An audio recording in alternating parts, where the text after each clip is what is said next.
Hello everyone, আজ তো শনিবার। তো শনিবারে কী রান্না করলাম চলো সেটাই তোমাদের সাথে শেয়ার করি। তো শনিবারে রান্না করব আজ ফুলকপি আলু দিয়ে একটু পনিরের তরকারি। তার জন্য প্রথমেই ফুলকপি আলুটাকে ভালো করে কেটে আগে ধুয়ে রেখেছি।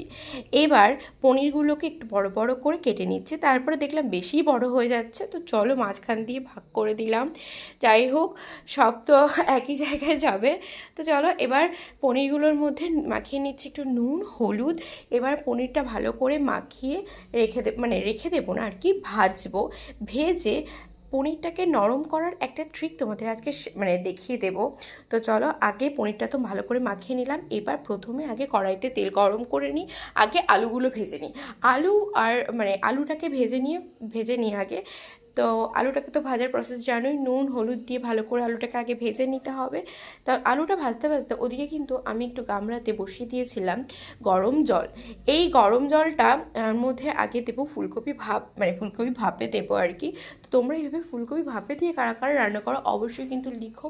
আমি আর কি প্রায়ই সবাইকে দেখেছি যে ফুলকপি ভাপে দিয়ে রান্না করতে, তো মাও তাই বললো। ওই জন্য আমিও ফুলকপি ভাপে দিলাম। দিয়ে এবার একটু নুন গরম জলটা আগেই করে রেখেছি, তারপরে ওর মধ্যে ফুলকপিটা দিয়ে এবার নুনটা দিয়ে দিয়েছি। কিন্তু গ্যাসটা তখন অন ছিল না, শুধু আর কি ভাপে দিয়ে ঢেকে রেখে দিয়েছিলাম। তারপরে ওটা একটুখানি ভাপ হতে হতে চলো এদিকে পনিরটা ভেজে নিই।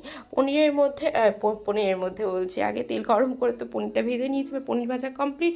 পনিরটা না খুব বেশি ভাজবো না, ওই একটু লাল লাল হলে এরকম হলে আর কি নামিয়ে দেবো। এবার ওখান থেকে একটু গরম জল তুলে রেখেছিলাম, এবার এই পনিরগুলো এই গরম জলের ভিতরে দিয়ে দেবো। এটাই হচ্ছে ট্রিক্স। পনির তোমরা যখনই রান্না করবে এই ট্রিক্সটা একবার অ্যাপ্লাই করে দেখো, পনিরগুলো কিন্তু সুপার সফট হয়। তোমরা একবার ট্রাই করে দেখো। আমি তো এভাবে দিয়ে পুরো রান্নাটা পনিরটা ঝোলে দেওয়ার আগ অবধি রেখে দিয়েছিলাম। তারপরে এদিকে ভাপটা হয়ে গেছিলো ফুলকপিতে, তো ফুলকপিটাও তুলে নিয়েছিলাম।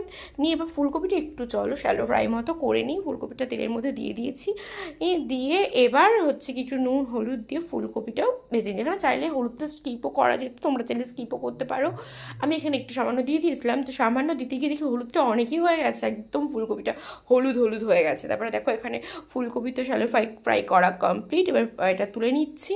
তুলে নিয়ে এবার চলো, সব তো ভাজাভাজি কমপ্লিট, এবার মশলাটা করে নিতে হবে। মশলার মধ্যে এখানে রেখেছি দেখো একটা টমেটো গোটা, আর আদা একটু, আর কয়েকটা মতো 6-7টার মতো লঙ্কা ভালো করে পেস্ট করে নিচ্ছিলাম। তারপর ভাবলাম যে শুকনো লঙ্কা দিতে ভুলে গেছি, আবার শুকনো লঙ্কাটা দিয়েও ভালো করে সবটা পেস্ট করে নিয়ে এবার একটা মশলা তৈরি করব। আর একটা, সেটা হচ্ছে কি দই দিলাম 2-3 চামচ মতো। দিয়ে এখানে জিরের পাউডার ইউজ করেছি। তোমরা যদি শুধু কাঁচা জিরে ইউজ করতে চাও তাহলে অবশ্যই যে আগে টমেটোর পেস্টটা করলাম না, ওর মধ্যে জিরে দিয়ে